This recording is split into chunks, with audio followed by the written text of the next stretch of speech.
السلام علیکم ورحمۃ اللہ تعالی وبرکاتہ۔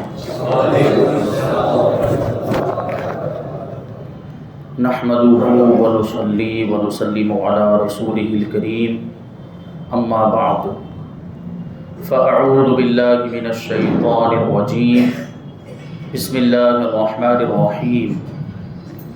یرفع اللہ الذین آمنوا منکم والذین اوتوا العلم درجات واللہ خبیر بما تعملون، صدق اللہ العظیم۔ آئیے ہم اور آپ سب سے پہلے حضور سرور کائنات، فخر موجودات، باعث تخلیق کائنات، احمد مجتبی محمد مصطفیٰ صلی اللہ علیہ وسلم کی بارگاہ اقدس میں درود و سلام کا ہدیہ پیش کریں اور پڑھیں اللہم صلی علی سیدنا و مولانا محمد معظم الجود والکرم وآلہ الکرام وابنہ الکریم وبارک وسلم، صلاۃ و سلام علیک یا رسول اللہ صلی اللہ تعالی علیہ وسلم۔ عزیزان ملت اسلامیہ، آج انشاءاللہ تبارک و تعالی ہم علم اور علماء کی بات کریں گے۔ علم اور علماء کی فضیلت سننے سنانے کی سعادت حاصل کریں گے، کیونکہ آج کل لوگ علم کی اہمیت کو نہیں سمجھ رہے، علماء کی اہمیت نہیں سمجھ رہے، بلکہ علماء کی عزت کرنے کے بجائے ان کی توہین کی جا رہی ہے۔ علماء کرام جو اپنا فریضہ انجام دیتے ہیں، امر بالمعروف اور نہی عن المنکر کا، لوگوں کو بھلائی کا حکم دینا اور برائیوں سے روکنا، جب یہ فریضہ علماء انجام دیتے ہیں تو ان کو روکنے کی کوششیں کی جاتی ہیں اور انہیں دھمکیاں دی جا رہی ہیں۔ یہ کیسا وقت آ گیا؟ اشارہ آپ سمجھ رہے ہوں گے کہ کیا بات ہوئی ہے۔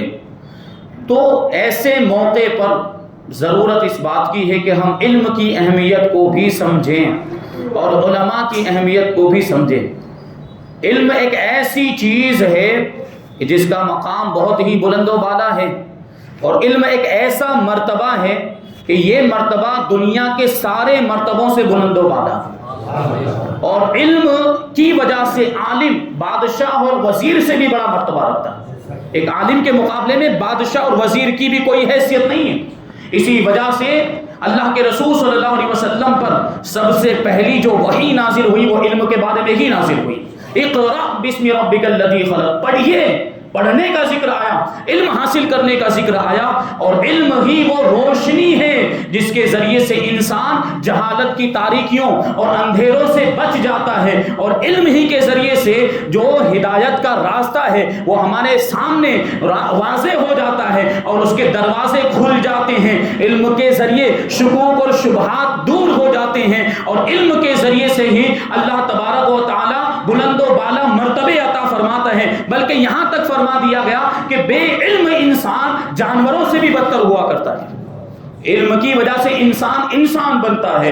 اللہ تبارک و تعالیٰ نے علم ہی کی وجہ سے انسان کو اشرف المخلوقات بنایا ہے۔ مخلوقات میں سب سے زیادہ فضیلت دی ہے یہ علم کی وجہ سے دی۔ تفسیر حسینی کے اندر حضرت عبداللہ ابن مسعود رضی اللہ تعالیٰ عنہ کا یہ قول نقل کیا گیا ہے کہ بے علم مومن کے مقابلے میں علم والا مومن وہ مقام رکھتا ہے اور اس کا وہ درجہ ہے، اگرچہ وہ بے علم بادشاہ ہی کیوں نہ ہو، اس پر علم والے کی ایسی فضیلت ہے جیسے کہ ایک تیز رفتار گھوڑا 40 سال تک اس کو دوڑایا جاتا رہے تو 40 سال تک دوڑتے دوڑتے جہاں تک وہ پہنچے گا، یہی ایک علم والے مومن اور بے علم مومن کے درمیان فرق ہوا کرتا ہے۔ علم والوں کا مقام اتنا بلند و بالا، یہ ایک حصی مثال سمجھانے کے لیے حضرت عبداللہ ابن مسعود رضی اللہ تعالیٰ عنہ نے دی کہ گھوڑے کو دوڑایا جائے، وہ بھی تیز رفتار گھوڑا، وہ بھی 40 سال تک اس کو دوڑایا جائے، کہاں تک پہنچے گا ہم اس کا اندازہ نہیں لگا سکتے۔ یہ ایک حصی مثال سمجھانے کے لیے دی ہے۔ بتانا یہ مقصد ہے کہ عالم اور جو غیر عالم ہے، جو عالم نہیں ہے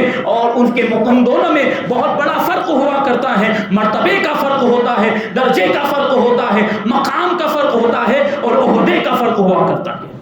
تو اس کو ہمیں سمجھنے کی ضرورت ہے. یہی تو وہ علم ہے جس کی وجہ سے حضرت آدم علیہ السلام کو مسجود ملائکہ بنایا گیا, فرشتوں کو حکم دیا گیا حضرت آدم کو سجدہ کریں, اور یہی تو وہ علم ہے جس کی وجہ سے حضرت آدم علیہ السلام کو اللہ تبارک و تعالیٰ نے زمین میں اپنا خلیفہ بنایا.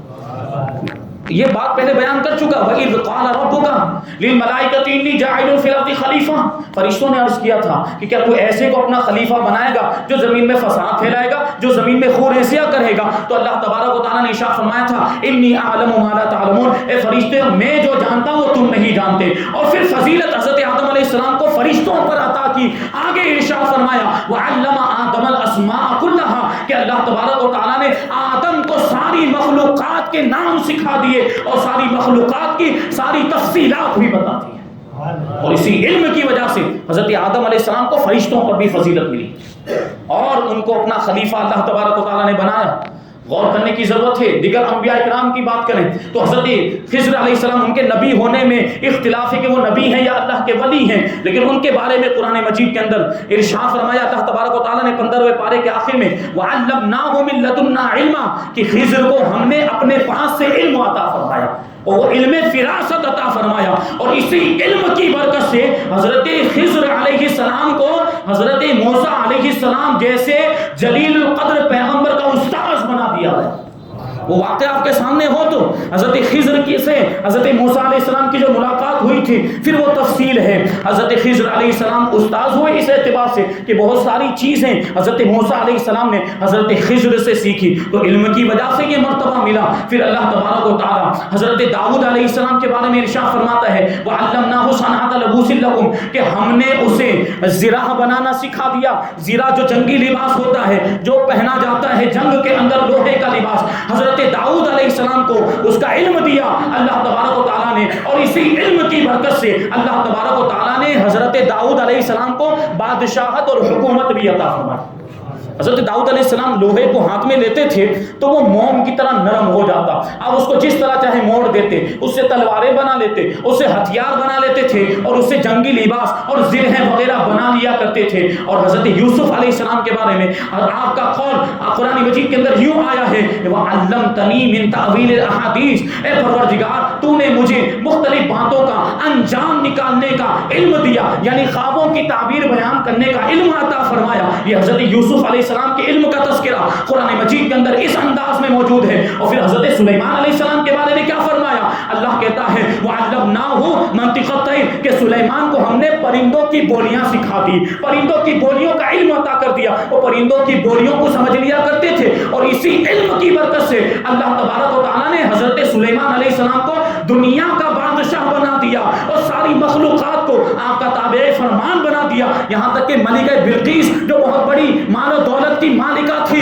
اس کو حضرت سلیمان علیہ السلام کی بیوی بنا دیا. یہ شان ہے علم کی کہ علم کی برکت سے دیکھیں آپ کتنے بڑے بڑے مرتبے ملتے ہیں. حضرت عیسیٰ علیہ السلام کے علم کی برکت سے حضرت مریم آپ کی والدہ ماجدہ, ان پر جو زنا کی تہمت لگائی گئی تھی, حضرت عیسیٰ علیہ السلام کے علم کی برکت سے ان کی برات کا اظہار ہو گیا اور اس سے بڑی ہو گئی. اور حضرت عیسیٰ علیہ السلام کے بارے میں اللہ تبارک و تعالیٰ ارشاد فرماتا ہے وَيُعَلِّمُهُ الْكِتَابَ وَالْحِكْمَةَ وَالتَّوْرَاةَ وَالْإِنْجِيلَ, کہ وہ اس کو کتاب سکھاتا ہے اور کتاب کے ساتھ حکمت بھی سکھاتا ہے, توریت اور انجیل بھی سکھاتا ہے. یہ حضرت عیسیٰ علیہ السلام کا علم ہے. لیکن ہم اپنے نبی کی بات کریں, ہمارے نبی تو سید الانبیاء ہیں, ہمارے نبی تو نبیوں کے بھی سردار, رسولوں کے بھی سردار. جب نبی کے علم کو بیان کرنے کی باری آئی, اللہ تبارک و تعالیٰ 5ویں پارے کے اندر ارشاد فرماتا ہے وَعَلَّمَكَ مَا لَمْ تَكُنْ تَعْلَمْ, کہ دیگر انبیاء کرام کا تذکرہ تو مخصوص قسم کے علم کی بات ہی, یہ سکھایا وہ سکھایا, یہ علم دیا وہ علم دیا, اس چیز کی معلومات دی اس چیز کی معلومات دی. لیکن جب ہمارے نبی کی بات آئی تو رب نے ارشاد فرمایا وَعَلَّمَكَ مَا لَمْ تَكُنْ تَعْلَمْ, اے محبوب جو کچھ آپ نہ جانتے تھے ساری چیزیں آپ کو سکھا دی, ساری چیزوں کا علم دے دیا. سب آ گیا نا, اس میں سب کچھ آ گیا. جو بھی حضور نہیں جانتے تھے ساری چیزوں کا علم اللہ تبارک و تعالیٰ نے حضور کو عطا فرما دیا، ماں کان کا بھی علم دے دیا، جو کچھ ہو چکا اس کا بھی علم حضور کو عطا فرما دیا، ما یکون قیامت تک جو کچھ بھی ہونے والا ہے ساری چیزوں کا علم بھی اللہ نے حضور کو دے دیا، اولین کا علم بھی دے دیا، آخرین کا علم بھی دے دیا، قیامت کا علم بھی دے دیا، قیامت کے بعد آخرت کا بھی علم دے دیا، کون جنتی اور کون جہنمی اس کا بھی علم دے دیا، جو چیزیں ہم دیکھتے ہیں اس کا بھی علم دے دیا، اور جو چیزیں ہماری ظاہری نگاہوں سے نظر نہیں آتی اللہ تبارک و تعالیٰ نے نبی کو اس کا بھی علم عطا فرما دیا۔ یہ علم ہے، دیکھیں علم کی اہمیت کو سمجھے، یہ علم کے ذریعے سے بڑے بڑے مرتبے ملا کرتے ہیں، اور یہ علم ہی ہے جو انسان کو تو بلندیوں پر پہنچاتا ہے، بعض اوقات اس علم کی وجہ سے جانوروں کے بھی مرتبے بلند ہو جاتے ہیں، اسی علم کی وجہ سے جانوروں کی بھی اہمیت بڑھ جاتی ہے۔ کتا دیکھیں وہ کتنا ناپاک جانور ہے، اور اس کی کوئی اہمیت نہیں ویسے تو، اور اس کی کوئی قدر و منزلت نہیں، ذلیل قسم کا جانور ہے کتا، اور اس کو تو دھتکار دیا جاتا ہے، اس کو ہر مقام پر ہر موقع سے اس کو بھگا دیا جاتا ہے، لیکن یہی کتا جب اس کو شکار کرنے کا طریقہ سکھا دیا جائے، جب اس کو شکار کرنے کا علم دے دیا جائے، اس کو وہ کتا سیکھنے میں بڑا ماہر ہوتا ہے، اسی کتے کو جب شکار کرنے کا علم دے دیا جائے اور بسم اللہ کی اللہ اکبر کہہ کر اس کتے کو پھر چھوڑا جائے، اب یہ کتا جانے کے بعد شکار کو دبوچ لے تو وہ شکار حلال ہو جاتا ہے، اس کا کھانا جائز ہو جاتا ہے۔ وہی کتا جو ناپاک تھا، وہی کتا جو ذلیل سمجھا جاتا تھا، وہی کتا جس کو ہم ہر جگہ سے بھگا دیا کرتے تھے، اسے ہانک دیا کرتے، جب اس کو علم دے دیا گیا، جب اس کو شکار کرنا سکھا دیا گیا، اب اس کی اہمیت بڑھ گئی، اب اس کا مرتبہ بڑھ گیا، یا وہ جانور کو جا کر دبوچ رہا ہے تو وہ جانور ہمارے لیے حلال ہو جاتا ہے۔ شکار کے ذریعے بھی پرانے زمانے میں جانور کو کھایا جاتا تھا، تو کتوں کے ذریعے بھی شکار، ہاں یہ مسئلہ ہے وہاں پر کہ اگر کتے نے اس میں سے کچھ کھا لیا ہے تو پھر وہ جانور حلال نہیں، کیونکہ اس کا مطلب یہ ہوگا کہ اس نے اپنے لیے اس کو پکڑا ہے۔ اگر صرف دبوچا، اس میں سے کچھ کھایا نہیں ہے، تو اس کا مطلب یہ کہ ہماری تعلیم کے مطابق ہم نے اس کو جو سکھایا ہے اس نے ہمارے لیے وہ جانور کا شکار کیا، تو کتے کا مرتبہ جب اتنا بلند و بالا ہو سکتا ہے، جب اس کی اہمیت میں یہ اضافہ ہو سکتا ہے کہ اس کا پکڑا ہوا جانور ہمارے لیے حلال ہو جائے، تو جب انسان علم حاصل کرے گا تو اس کا مقام و مرتبہ کتنا بلند و بالا ہوگا۔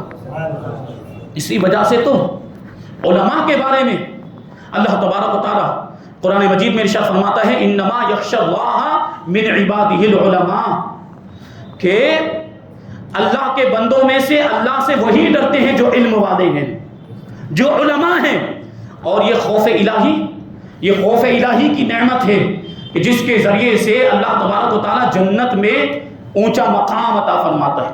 ارشاد فرمایا ذالک لمن خشی ربہ، کہ یہ جنت کے جو مقامات ہیں یہ اس کے لیے جو اپنے رب سے ڈرتا ہے، اور علماء اپنے رب سے ڈرتے ہیں، ان کا علم جو ہے وہ ان کے دلوں میں رب کا خوف پیدا کرتا ہے۔ یہ علم کے ذریعے ہی تو معلومات ہوگی، تبھی تو دل میں خدا کا خوف پیدا ہوگا۔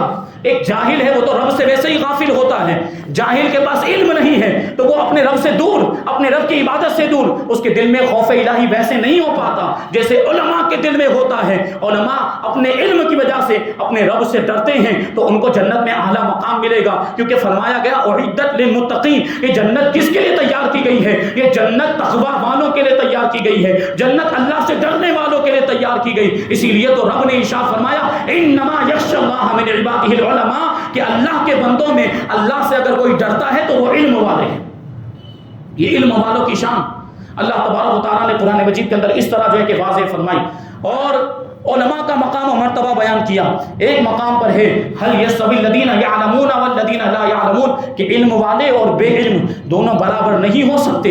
علم والوں کا مرتبہ بہت بلند و بالا ہے، کیونکہ ظاہر سی بات ہے جو علم والے ہیں وہ اپنے علم کے مطابق عمل کرتے ہیں، ان کو نماز پڑھنے کا طریقہ بھی معلوم، ان کو روزے رکھنے کے مسائل بھی معلوم ہے، ان کو کیا کرنا چاہیے کیا نہیں کرنا چاہیے وہ ساری چیزیں معلوم، شریعت کے مسائل جانتے ہیں، شریعت کے احکام جانتے ہیں، کس طرح زندگی گزارنی چاہیے، نکاح کیا جائے تو نکاح نکاح کے ضروری مسائل بھی جانتے ہیں اور نکاح کے تعلق سے اور طلاق وغیرہ کے معاملات بھی وہ سارے احکام جانتے ہیں علماء کرام. یہی وجہ ہے کہ آپ نے بہت کم سنا ہوگا کہ کسی عالم دین کا طلاق ہوا ہو. بہت ہی کم آپ نے ایسے واقعات سنے ہوں گے. کیوں؟ کیونکہ ان کے پاس علم ہوتا ہے. وہ جانتے ہیں کہ طلاق کیسی چیز ہے, طلاق کتنی ناپسندیدہ چیز ہے, اور طلاق دینے کا انجام کیا ہوتا ہے. وہ پہلے سے اس کے بارے میں غور و فکر کرتے ہیں. ان کو دور اندیشی ملتی ہے, یہ ان کے علم کی برکت ہوتی ہے. اور جتنا بھی زیادہ طلاق کے معاملہ پیش آ رہے ہیں یہ عام طور پر جاہلوں کے اندر ہوتا ہے. اور یہ ہوتا کیوں ہے؟ علم کی جانکاری نہ ہونے کی وجہ سے, دین کی جانکاری نہ ہونے کی وجہ سے, اور معلومات نہ ہونے کی وجہ سے. طلاق کے مسائل معلوم نہیں ہے, نکاح کے مسائل معلوم نہیں ہے, اور معلوم نہ ہونے کی وجہ سے, شریعت سے دوری کی وجہ سے, علم سے دوری کی وجہ سے تین الفاظ بول دیتے ہیں اور پھر پچھتاوا ہوتا ہے کہ اب کیا کیا جائے. تو پھر وہی ان کو علماء کا دروازہ نظر آتا ہے, پھر یہی علماء کی بارگاہ میں حاضر ہوتے ہیں, پھر یہی مفتیان کرام کی بارگاہ میں حاضر ہوتے ہیں. یہی جاہل قسم کے لوگ, یہی بد اخلاق, یہ گستاخان علماء, اگر ان کے گھر میں بھی کوئی طلاق کا مسئلہ پیش آئے گا, اگر ان کے گھر میں بھی وراثت کا مسئلہ پیش آئے گا, مجبوراً ان کو علماء کی بارگاہ میں حاضر ہونا ہی پڑے گا, مفتیان کرام کی بارگاہ میں آنا ہی پڑے گا, کیونکہ یہ خود تو حل کر ہی نہیں سکتے. ان کے پاس اتنا علم ہی نہیں ہے کہ اپنی وراثت کا مسئلہ حل کر, کس کو کتنا حصہ ملنے والا ان کو معلوم ہی نہیں ہے. یہ تو علماء بتائیں گے ان کو, یہ مفتیان کرام بتائیں گے کہ وراثت میں کس کا حصہ کتنا ہے, اللہ نے کتنا حصہ بیان کیا. تو مجبوری میں ان کو دارالفتاء کا رخ کرنا پڑتا ہے, مفتیان کرام کی بارگاہ میں حاضر ہونا پڑتا ہے. اور ایک عالم دین کی اہمیت کو سمجھے, عالم دین سے کبھی بھی ہم بے نیاز نہیں ہوتے. بچہ پیدا ہوتا ہے وہاں سے لے کر مرنے تک ہر انسان کو, ہر مسلمان کو عالم دین کی ضرورت پڑتی ہے. عالم دین, بچہ پیدا ہوتا ہے, اذان دینے کے لیے کس کو بلایا جاتا ہے, اقامت دینے کے لیے کس کو بلایا جاتا ہے, عالم دین ہی کو تو بلایا جاتا ہے, امام صاحب کو بلایا جاتا ہے, حافظ قرآن کو بلایا جاتا ہے. اب جب بچہ پڑھنے کے لائق بن گیا, تعلیم حاصل کرنے کی عمر میں پہنچ گیا, بسم اللہ پڑھائی جاتی, بسم اللہ پڑھانے کے لیے کس کو بلایا جاتا ہے, یا بچے کو لے کر کس کے پاس جاتے ہیں, عالم دین کے پاس ہی تو جاتے ہیں. اور جب نوجوان ہو گیا اور عمر اس کی شادی کی ہو گئی, نکاح پڑھانے کے لیے کس کو بلایا جاتا ہے, مجھے بتائیے آپ, عالم دین ہی کو تو بلایا جاتا ہے. اور جب انتقال ہو جائے, کسی کا انتقال, کوئی دنیا سے رخصت ہو جائے, نماز جنازہ پڑھانے کے لیے کس کو بلایا جاتا ہے, عالم دین ہی کو بلایا جاتا ہے. پوری زندگی لوگ عالموں سے بے نیاز نہیں ہو سکتے, بلکہ میدان محشر میں بھی عالموں کی ضرورت پڑے گی. جب اپنے گناہوں کے مطابق پسینے میں ڈوبے ہوں گے, حساب و کتاب کا معاملہ ہوگا, انتظار کرایا جا رہا ہوگا کہ اب حساب و کتاب ہوگا, اب حساب و کتاب ہوگا. محشر کی گرمی, یہ زمین تانبے کی بنا دی جائے گی, سورج انتہائی قریب ہو جائے گا. اس وقت سب لوگ حیران و پریشان ہوں گے, سب سوچ رہے ہوں گے کہ یہ حساب کتاب ہو ہی جائے, جہنم تو جہنم چلے جائیں, تو یہ جو تکلیف ہے اس سے تو چھٹکارا ملے. لیکن کیسے چھٹکارا ملے گا؟ تو لوگ سوچیں گے کہ یہ علماء دین دنیا میں ہماری رہنمائی کرتے تھے, یہ علماء کرام, یہ عالم دین دنیا میں ہمیں سکھاتے تھے, دنیا میں ہماری اصلاح کرتے تھے, آج بھی یہی ہماری رہنمائی کریں گے, آج بھی یہی ہماری جو ہے کہ ہدایت کا فریضہ انجام دیں گے. چلو علماء کے پاس جاتے ہیں اور ان سے پوچھتے ہیں کہ ہمیں کیا کرنا چاہیے. تو وہ عالموں کے پاس جائیں گے, عالموں سے پوچھیں گے کہ یہ محشر کی گرمی ہمیں ستا رہی ہے, زمین تانبے کی, اور ہر کوئی اپنے اعمال کے مطابق اپنے پسینے میں ڈوبا ہوا, اس تکلیف سے نجات پانے کے لیے ہمیں کیا کرنا چاہیے. تو علماء اس وقت بھی رہنمائی کریں گے لوگوں کی, اور یہی علماء انبیاء کرام کے پاس بھیجیں گے. اور پھر یہ سارے لوگ, یہ سارے انسان, سارے اولین اور آخرین انبیاء کرام سے ہوتے ہوئے لمبا واقعہ ہے, آخرکار حضور کی بارگاہ میں پہنچیں گے اور حضور کہیں گے کہ میں ہی شفاعت کرنے والا ہوں اور میں ہی شفاعت کا دروازہ کھولوں گا. تو علماء کی ضرورت دنیا میں بھی ہے اور علماء کی ضرورت میدان محشر میں بھی پڑے گی. تو علماء کی ناقدری ہرگز نہ کرنا, علماء کی شان میں گستاخی ہرگز مت کرنا, عالموں کی شان میں توہین ہرگز مت کرنا, ورنہ آخرت برباد ہو جائے گی, آخرت کا ٹھکانہ نہیں رہے گا. اگر اپنی آخرت بچانا چاہتے ہیں تو علماء کے دامن سے وابستہ ہو جائیں, علماء سے قریب ہو جائیں, علماء کی باتیں سننے والا بن جائیں اور علماء کی قدر کرنے والا بن جائیں. تو اللہ تبارک و تعالیٰ آپ کی دنیا بھی سنوار دے گا اور آخرت بھی سنور جائے گی. یہ علماء ہیں, ان کا مرتبہ تو دیکھو. حضرت ابو درداء رضی اللہ تعالیٰ عنہ سے روایت, ایک صحابی رسول تھے یا ایک تابعی تابعی تھے حضرت کثیر بن قیس رضی اللہ تعالیٰ عنہ بیان کرتے ہیں کہ میں حضرت ابو دردہ صحابی رسول کے پاس دمشق کی جامع مسجد کے اندر بیٹھا ہوا تھا کہ ایک شخص آیا اور آنے کے بعد اس نے کہا کہ میں مدینہ منورہ سے آیا ہوں اور ایسی حدیث سیکھنے کے لیے آیا جس کو آپ بیان کیا کرتے ہیں. مجھے پتا چلا کہ وہ حدیث آپ بیان کرتے ہیں, اس لیے اتنا لمبا سفر طے کر کے آیا. دیکھیں اس زمانے کے لوگوں میں علم حاصل کرنے کی کیسی طلب ہوتی کہ صرف ایک حدیث سننے کے لیے سینکڑوں کلومیٹر کا سفر کیا. مدینہ منورہ سے ملک شام تک کا سفر کیا انہوں نے, اور وہاں پر حضرت ابو دردہ کی بارگاہ میں پہنچے اور عرض کرنے لگے کہ میں آپ کے پاس اسی حدیث کو سننے کے لیے حاضر ہوا اور کسی دوسرے مطلب کے لیے حاضر نہیں ہوا, کسی دوسری ضرورت اور کسی دوسری حاجت کے لیے نہیں آیا. تو حضرت ابو دردہ رضی اللہ تعالیٰ عنہ نے ارشاد فرمایا کہ اللہ کے رسول صلی اللہ علیہ وسلم ارشاد فرماتے ہیں من طلب طریقا طلب فیہ علما سلک اللہ بہ طریقا من طرق الجنہ, کہ جو ایسا راستہ اختیار کرے اور اس راستے پر چلنے کا اس کا مقصد یہ ہو کہ وہ علم حاصل کرے گا, یعنی علم حاصل کرنے کے لیے کوئی سفر کرے تو اللہ تبارک و تعالیٰ اسے جنت کا راستہ چلائے گا. اور طالب علم کی رضامندی کے لیے اللہ کے رسول ارشاد فرماتے ہیں وَإِنَّ الْمَلَائِكَةَ لَتَضَعُ أَجْنِحَتَهَا رِضًا لِطَالِبِ علم, طالب علم جو علم حاصل کرنے والا ہوتا ہے اس کی راہوں میں, اس کے قدموں کے نیچے اس کی رضامندی اور خوشنودی حاصل کرنے کے لیے فرشتے اپنے پروں کو بچھا دیا کرتے ہیں. علم کی اہمیت یہ حضرت ابو دردہ رضی اللہ تعالیٰ عنہ نے بیان کی. پھر نزہۃ المجالس کے اندر ایک روایت ہے, اللہ کے رسول صلی اللہ علیہ وسلم نے ارشاد فرمایا من زار عالما فکأنما زارنی, کہ جس نے کسی عالم دین کی زیارت کی اس نے میری زیارت کی. من صافح عالما فکأنما صافحنی, اور جس نے کسی عالم دین سے مصافحہ کیا گویا کہ اس نے مجھ سے مصافحہ کیا. من اجلس عالما فکأنما اجلسنی, اور جو کسی عالم دین کی مجلس میں بیٹھا گویا کہ وہ میری مجلس میں بیٹھا, اور جو میری مجلس میں بیٹھے گا اللہ تبارک و تعالیٰ اسے جنت میں بٹھائے گا, اسے جنت میں جگہ عطا فرمائے گا. غور کریں, علماء فرماتے ہیں کہ ماں باپ کے چہرے کو دیکھنا عبادت ہے, خانہ کعبہ کو دیکھنا عبادت ہے, لیکن علماء کرام کا دیدار کرنا اس سے بڑی بھی عبادت ہے. علماء کرام کی اہمیت کو سمجھے. حضرت ابو ہریرہ رضی اللہ تعالیٰ عنہ ایک مرتبہ بازار میں تشریف لے گئے اور بازار میں جانے کے بعد لوگوں کو دیکھا کہ بازار کے معاملات میں مشغول ہیں, خرید و فروخت میں مشغول ہیں, اور یہ ادھر ادھر جو ہے کہ ان کے لین دین کا معاملہ چل رہا ہے. حضرت ابو ہریرہ رضی اللہ تعالیٰ عنہ نے ان لوگوں کو مخاطب کر کے ارشاد فرمایا کہ تم یہاں پر بازار کے معاملات کے اندر مشغول ہو, جبکہ وہاں مسجد نبوی میں رسول پاک صلی اللہ علیہ وسلم کی میراث تقسیم ہو رہی ہے, حضور کی وراثت تقسیم ہو رہی. مال و دولت کے معاملات ہیں, دولت کے بارے میں سننے کے ساتھ یہ حواس باختہ ہو جاتے ہیں, ہوش اڑ جاتے ہیں, اور پھر وہ لالچ کے اندر ادھر ادھر دوڑنے لگ جاتے ہیں. یہی ہوا حضرت ابو ہریرہ نے جیسے ہی یہ بات کہی کہ مسجد نبوی میں رسول پاک صلی اللہ علیہ وسلم کی میراث تقسیم ہو رہی, تو وہ تمام لوگ جو بازار میں خرید و فروخت کر رہے تھے وہ وہاں سے پلٹے اور مسجد نبوی میں دوڑتے ہوئے پہنچے, اور پھر تھوڑی دیر کے بعد واپس حضرت ابو ہریرہ رضی اللہ تعالیٰ عنہ کی بارگاہ میں آئے,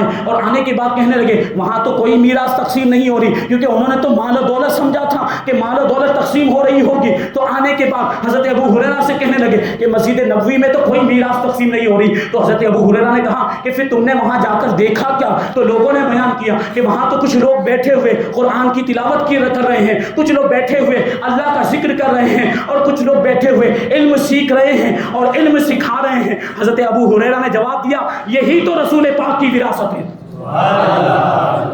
یہی تو یعنی علم کا سیکھنا سکھانا, یہی تو رسول پاک صلی اللہ علیہ وسلم کی وراثت ہے.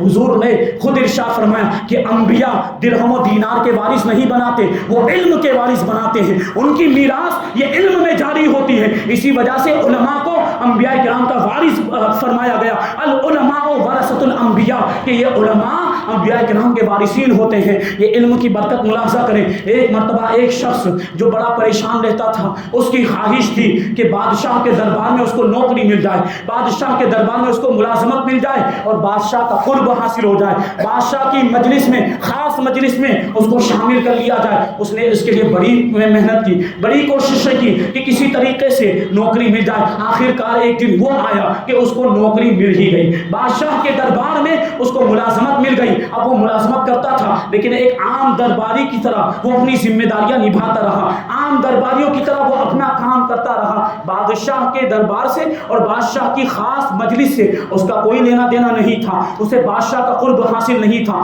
ایک مرتبہ بادشاہ سے اس کی ملاقات ہوئی تو وہ بادشاہ سے کہنے لگا کہ میں ایک عام درباری ہوں لیکن آپ کا قرب چاہتا ہوں، میں چاہتا ہوں کہ آپ کی مجلس خاص میں مجھے جگہ مل جائے، جہاں پر آپ کے خاص لوگ رہتے ہیں وہاں مجھے شامل کر لیا جائے۔ تو بادشاہ نے کہا کہ بادشاہوں کا معاملہ یہ ہوتا ہے کہ وہ کسی بھی غیرے کو اپنا قرب نہیں دیا کرتے، جو علم والا ہوتا ہے اسے اپنا قرب دیتے ہیں۔ یعنی بادشاہ کے پاس علماء رہا کرتے تھے، علم والے رہا کرتے تھے، تو اب اس سے بادشاہ نے کہا کہ پہلے جا کر تم علم حاصل کرو، پھر دیکھا جائے گا کہ تمہیں یہ مرتبہ دیا جائے کہ نہ دیا جائے، تمہیں مجلس خاص کے لوگوں میں افراد میں شامل کیا جائے یا نہ کیا جائے۔ وہ گیا علم حاصل کرنے کے لیے، اور یہ زمانہ تھا امام غزالی رحمۃ اللہ تعالی علیہ کا، حجت الاسلام۔ امام غزالی کتنے بڑے عالم دین، اپنے وقت کے مجدد ہیں اور حضور پاک صلی اللہ علیہ وسلم کی بارگاہ کے مقرب ہیں، اللہ کے رسول بھی آپ سے محبت فرماتے ہیں، وہ عالم دین ہیں حضرت امام غزالی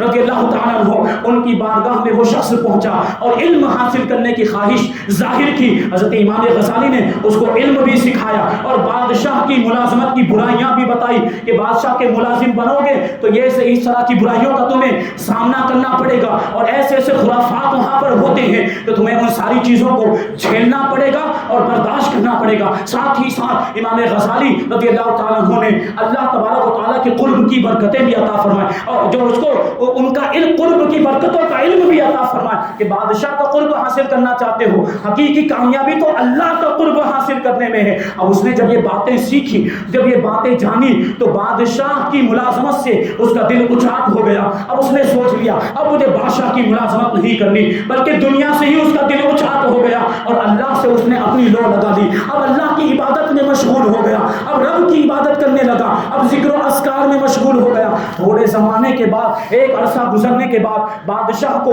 اس ملازم کا خیال آیا تو بادشاہ نے اس کو بلانے کے لیے بھیجا، جا کر بلا کر لے کر آؤ، کیا اس نے علم حاصل کیا بھی کہ نہیں کیا۔ اس کو لایا گیا، بادشاہ کے دربار میں پیش کیا گیا۔ بادشاہ نے پوچھا تم نے علم حاصل کیا؟ تو اس نے کہا میں نے تو امام غزالی سے علم حاصل کیا۔ بادشاہ نے اس کا امتحان لیا، اور امتحان لینے کے بعد وہ اس نتیجے پر پہنچا، اور بادشاہ نے اس سے کہا کہ اب تم اس لائق ہو گئے کہ تمہیں ہمارا قرب حاصل ہو جائے، اب تم اس قابل بن گئے کہ ہماری مجلس خاص میں تم کو جگہ مل جائے۔ لیکن وہ ملازم اب جواب دیتا ہے کہ اس وقت معاملہ یہ تھا، وقت بدلتا رہتا ہے، پہلے میں آپ کے پاس آیا تھا اس لیے آیا تھا کہ مجھے آپ کا قرب حاصل ہو جائے، آپ کی مجلس خاص میں جگہ مل جائے، لیکن اس وقت آپ نے مجھے ٹھکرا دیا تھا، اور یہ آج کا دن ہے آپ خود مجھے اپنی مجلس خاص میں شامل کرنا چاہتے، لیکن اب میں خود آپ کی مجلس میں نہیں آنا چاہتا، کیونکہ میں اب رب کی معرفت سے آشنا ہو چکا ہوں، اب رب کا قرب حاصل کرنے کا میں طالب بن چکا ہوں، اور میں پروردگار عالم سے اپنی لو لگا چکا ہوں، اور جو پروردگار سے اپنی لو لگا لیتا ہے اسے دنیا کے بادشاہوں کے قرب کی ضرورت ہی نہیں پڑتی ہے۔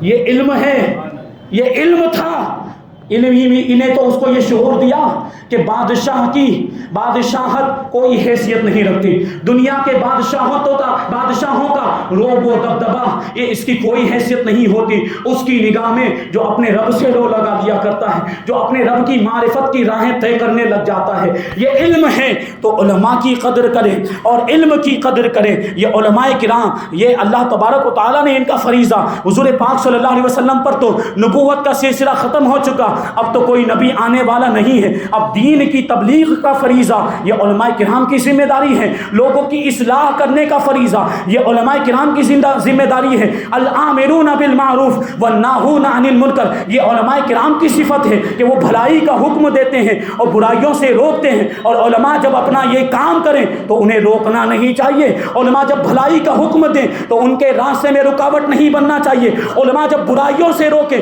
تو ان پر ملامت نہیں کرنی چاہیے، انہیں دھمکیاں نہیں دینی چاہیے۔ یہ علماء کسی سے ڈرنے والے نہیں ہیں، یہی تو وہ علماء ہیں جن کے بارے میں رب نے فرمایا کہ وہ اپنے رب سے ڈرتے ہیں، اور جو اپنے رب سے ڈرتا ہے وہ دنیا والوں سے نہیں ڈرتا۔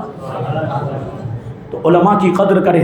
اللہ تبارک و تعالی ہم سب کو علماء کی قدر کرنے کی توفیق عطا فرمائے، اور کبھی علماء کرام کچھ ہماری اصلاح کریں تو اس پر ہم سب کو عمل کرنے کی توفیق عطا فرمائے، ان کے مقام و مرتبے کو سمجھنے کی ہمیں توفیق عطا فرمائے، ان کی تعظیم کرنے، ان کی عزت کرنے کی ہم سب کو توفیق عطا فرمائے۔ وما علینا الا البلاغ۔ السلام علیکم۔